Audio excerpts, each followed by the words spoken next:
So we have, and I'm going to mention just in case, because there are a couple of houses of worship, I just want to mention their names, even though they weren't able to have representatives here today. But we would have started with Calvary Episcopal Church, and we don't believe anyone's here from Calvary, but we want to acknowledge that they were a member of the cohort as well. So from Church of the Pilgrims, we have listed Mitchell Fulton, Norman Kelly, and Tamara Duggleby. If you all are here, Mitchell, Norman, and Tamara, we invite you to come on up to the stage. Join us. We'll have our representative bring the remarks, and we will keep it going. Good afternoon, everyone. I am Mitch Fulton from Church of the Pilgrims Presbyterian Church. And one of the things that we are going to be doing this year in 2024, working with our development partner as well as our presbytery team that has some responsibilities for the redevelopment of our church campus. We're going to work on a presentation to our ANC as well as other interested parties in our neighborhood of DuPont Circle. The hope is that we can roll out our redevelopment plans to our neighbors and to the stakeholders in our neighborhood and get some buy-in from them and help our zoning process change in 2024. So we're working on that right now. We hope to be able to roll this out in the spring, later in the spring, and hopefully we'll get resounding support from the neighborhood. Not sure that's going to be 100%, but that's what we're aiming for. So thank you. Thank you so much, Mitchell. Mitchell came in at 58 seconds. We appreciate that. That sets a tone. That sets a standard. We also want to acknowledge members. Emory United Methodist Church is not here today, but want to acknowledge that they were participants as well. And so next on our list will be First Baptist Church of Deanwood, and we'll invite the following folks up: Patricia Joyner, Paula Lester, and I believe Gerald Hines is not here, but Patricia Joyner and Paula Lester, if you all are here, we invite you all to come on up now. I am Patricia Joyner, who did not know that there was an assignment, so I'm going to hurry up because my 60 seconds will be over. Gerald Hines is our leader, and he sent us some notes. And it says here we are in discussion with the DC Housing Finance Agency regarding the housing investment platform related to one of our sites. The only other item is on site 2. We had 2 sites. We had different projects for each, and one is on hold for now. We're one of those folks who we got to the door, and the door closed in our face. But as Reverend Nettle says, the earth is the Lord's. We're going to keep right on going until we find the people who are going to support all the ideas that we have. Thank you for your time. All right, thank you so much. Next on our list is First Baptist Church of Petworth, and we have Tony Braxton, Samuel Malone. Either of them here for us? Tony Braxton and Samuel Malone. I believe Reverend Tucker is not here today, so we invite them to come on up. Samuel Malone is here, but his timing was great. He slipped out on me. In terms of what's ahead for 2024, we're looking at 3 things. One, obviously, as you heard me mention earlier, we fully expect to move forward with engaging with a development partner. Secondly, we want to continue to reach out to the community, make certain that they are fully informed and engaged with what we're trying to accomplish. And thirdly, we feel it's very important that we continue to keep our internal congregation fully informed, supportive, and solicit their input and help on this journey. Thank you. All right, next up, Lincoln Temple, United Church of Christ. So Janine Cooper, Brenda Smith, Ellen Miner and Reverend Marvin Silver. Any of them here? We invite them up now. Good afternoon, everyone. I'm Jean Cooper from Lincoln Congregational Temple, United Church of Christ, where I have been a member since the age of 13.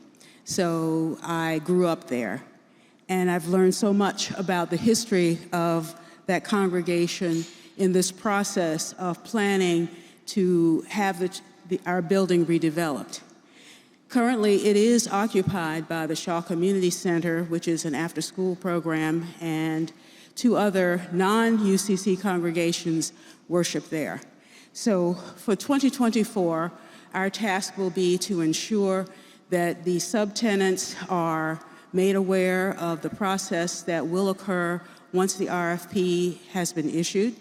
We have a couple of minor assignments to complete in order for the RFP to go out, but we are thankful for the Central Atlantic Conference, its openness and willingness to us as a congregation to help us maintain a presence at 11th and R, whether or not we are an active congregation. And we're grateful for Enterprise for helping us along the way. I want to applaud you all. I've never been in a room where everybody came in under time. So God bless and thank you all. Next up, Metropolitan African Methodist Episcopal Church. We have Charles Brees, Sonia Abney, Alton Green, and Reverend Bill Lamar. We invite them to come up now. Good afternoon, everyone.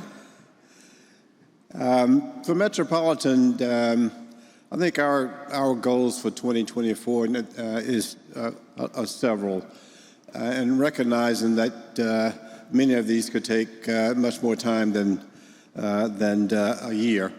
But initially, we have a zoning variance that we will need. So we have 2 hearings that we expect to have this year. One would be in connection with the Board of Zoning Adjustment and also the Historic Preservation Review Board. So having those hearings and coming out successfully, that would be a goal that we have for the year. Also to receive the support of the community. We're in the Ward 2 downtown DC Business Improvement District and our ANC. We've had a meeting with our commissioner that's going well, but we do recognize the rest of the community will be important to get them to support our effort. And I think lastly would be able to have a development partner on board during the course of this coming year as well. Thank you. Many thanks to the team from Metropolitan. We are grateful for them and all the work that they are doing, and even in the midst of challenges that had took on even national overtones when they were under attack by unscrupulous folk. And so we know that all of you all have stories about challenges you have faced by the naysayers, the doubters, and the enemies. So God bless all you all who continue to press through. Mount Moriah Baptist Church, Juanita Ferguson, James Jordan.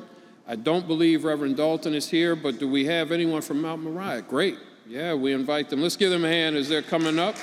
The good folks from Mount Moriah Baptist Church. Good afternoon, everyone. Again, my name is James Jordan, Mount Moriah Baptist Church. Our story is similar. So this year we will be proceeding with engagement of the community and beginning to move forward through the rezoning process that we want to undertake for our properties. I want to share this with you, though. As a part of that, I'm a licensed architect.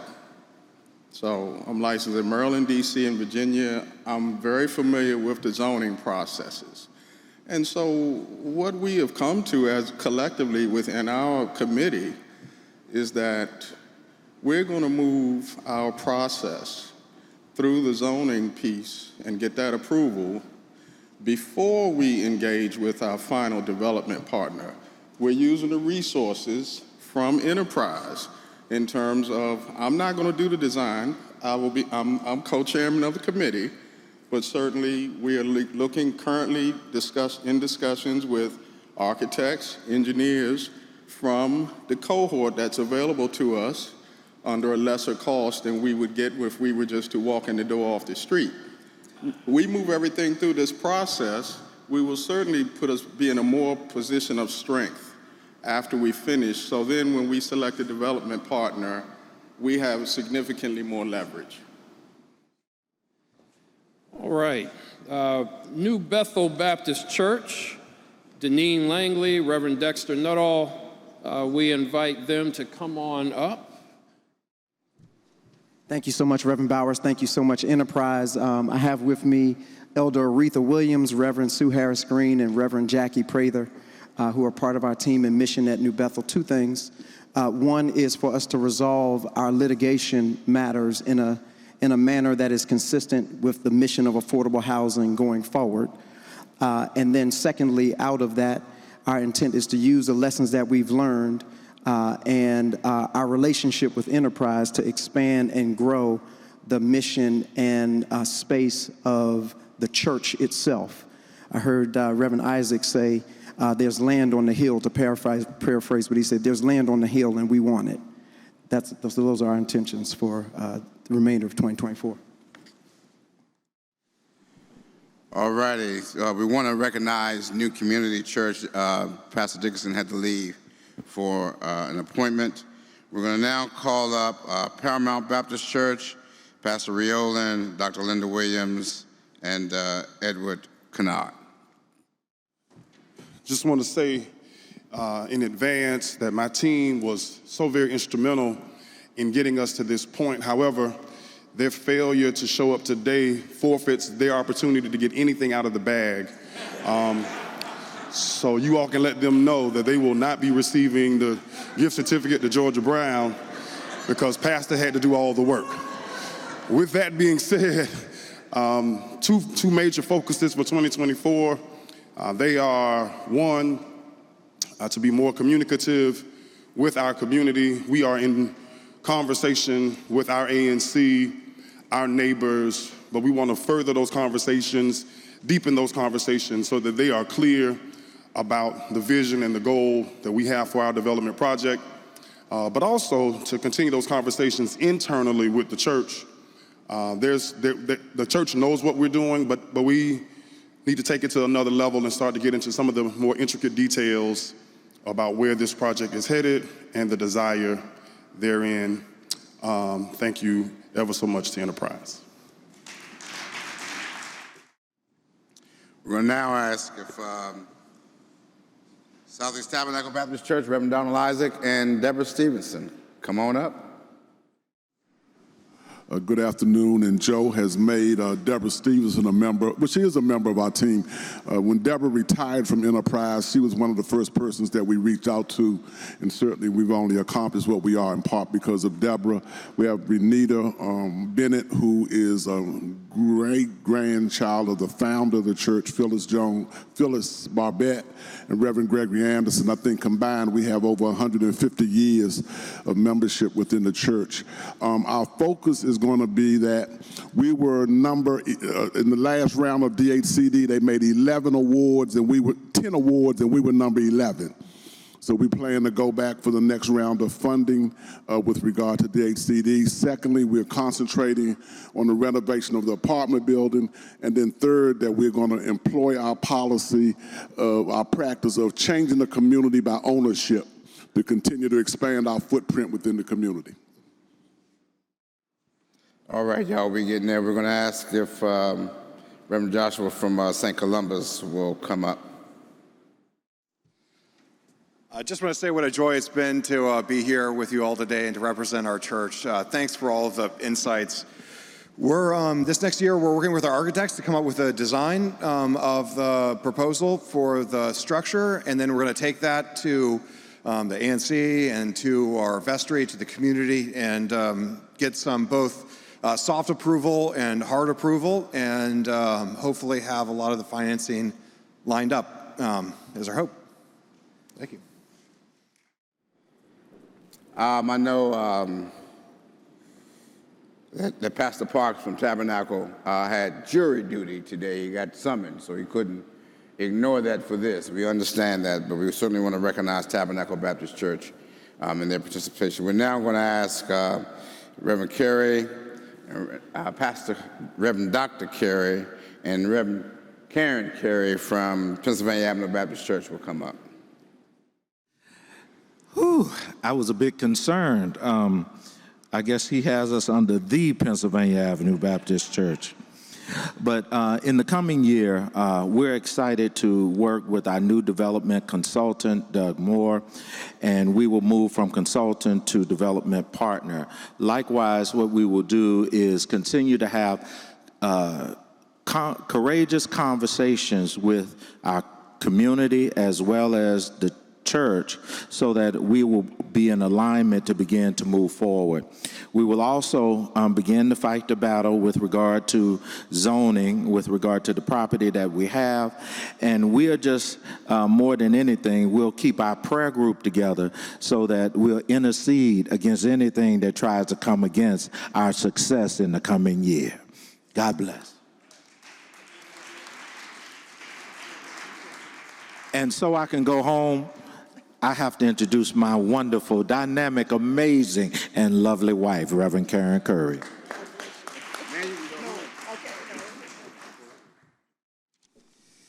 All righty, getting down to the last two. We're going to ask if Pastor Kent and a team from Van Buren United Methodist Church will come up. Well, first, I just want to thank my team and their support. You just don't do this by yourself, and I appreciate that they came out in the middle of their day. Next steps. So as I had already offered, we're getting ready to dust things off and gather everybody and kind of reset the vision because it's shifted a bit since I let things stay quiet, and take our project from inward to outward, and to use the language of the midwife, get ready for that next push as we continue to move our project forward. Thank you, everyone. And now we're going to ask if the team from Zion Baptist Church will come up. I see that Brother Saunders is here, and I think Brother Brown, I don't see Pastor Bird. Would you please come up and represent them today? First, I want to thank Enterprise Partners for this wonderful opportunity. We've learned so much, and we've also learned from the other partners in the organization. Our only goal for next year, it's very simple. For the rest of this year, it's very simple. We want to empower our congregation. We think that it's very important that they learn, just as we have learned, the lessons learned, the best practices, and our next steps. We need to make sure that they're fully engaged in this process. As they state in the Bible, without a vision, the people perish. Well, we have the vision, but we want to make sure that people are part of the vision. We want to make sure they understand the vision. We want to make sure they support the vision, and that's our goal for this year. So now I want to wrap with several words of thanks. And one of our earlier panelists talked about gratitude. And so I want to express a lot of gratitude to a number of folks on behalf of not only myself, in some case, also my colleagues at Enterprise. So first and foremost, I want to give thanks to God. I want to give thanks to God for allowing us to come this far. This is a faith-based development initiative. This is not just a program. Nothing wrong with programs. But we are explicitly a faith-based development initiative. We intentionally work with the faith community. And oftentimes I'll say, you heard the expression, people will say, well, you preaching to the choir. And I'll say to people oftentimes that the choir needs to hear the sermon and the preacher needs to hear the songs. So I don't take for granted that we need to lean into the faith component of what it is we bring to the table as partners in all of this work. So we don't take that for granted. So I want to thank God for bringing us this far. Been at this long enough, Sam Murillo and Reverend Isaac, to remember when there were times where people said to us, I had a banker who once said, I can't even say the words faith-based development in the bank. Years later, they were giving us a grant. I remember talking to government officials who said, why would you work with the faith community? Why would you work with the faith community? And that wasn't Wells Fargo, by the way, who made that comment. They said, the government officials said, why would you work with the faith community? They don't know what they're doing. This is not what they do. And now we have government support from multiple jurisdictions around this country, and laws being passed and dollars being committed to support this effort. So I want to say thanks to God for the progress that we have made in transforming hearts and minds and getting people to see the radical common sense that we so often talk about. In that vein, I also want to thank, in his absence, who is not here obviously, Joaquin Willis. Many of you all who know the story have heard me talk about Joaquin, who was the pastor who raised me in ministry. Joaquin is the person under whose tutelage much of this vision that was in me was nurtured from the time I was 7 years old. And seeing Reverend Silver, who was also from that tree of nurturing from Reverend Dr. Joaquin Willis as well. So I thank God for how seeds have been planted, seeds have been nurtured, dots have been connected. I also want to thank, and Joaquin and I know each other very well personally, I also want to thank a gentleman who was actually the speaker at our 10th anniversary celebration in this space, Reverend Floyd Flake. I don't know Reverend Flake well personally, but when I was in seminary at Howard University, I had a chance to do an internship at St. Albans United Church of Christ in Queens, New York. And Reverend Henry Simmons said, Doc, I'm gonna send you across the street. Talk to Reverend Flake. Now, as a young man who worked on Capitol Hill and who was interested in the power of the church doing work beyond the walls, Reverend Flake was a hero to me. And so the hour and a half or 2 hours that Reverend Floyd Flake gave to me poured into my spirit in a way in my early 20s that when I look out here in this room, I'm like, whoa, this work, right? Also, to show you the power of connection, it wasn't just Reverend Flake in the time I got a chance to sit with him that manifested itself here. It was Reverend Flake saying to me, I want you to sit and talk with the woman who runs the operations of the church, essentially their director of operations. And she said to me that she realized that her calling and ministry was not to be the pastor, but to essentially make sure the trains ran on time. And so when you all in the panel were talking about details, right? Some of us have a gift of vision, right? Big blue sky, and da da da da da. But if you rely on us to keep the trains moving, you're gonna be in a ditch.